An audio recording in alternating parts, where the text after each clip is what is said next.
complimentary puto or rice cakes with flavored butter, and a riddle, bugtong in Tagalog, to solve at the start of the meal.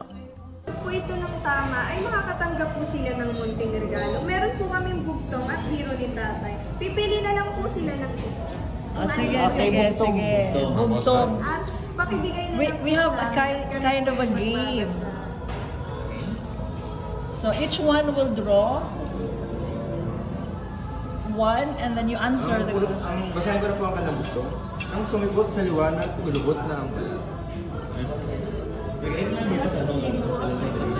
Sigarilyo. Ulubot na ang pala. Ito po ay gulay. Yung gulay, ang palaya. Napakahusay po. And ice tea ate. Thank you. Eric, that's your tricks. Is it into the light? It's already. Yeah.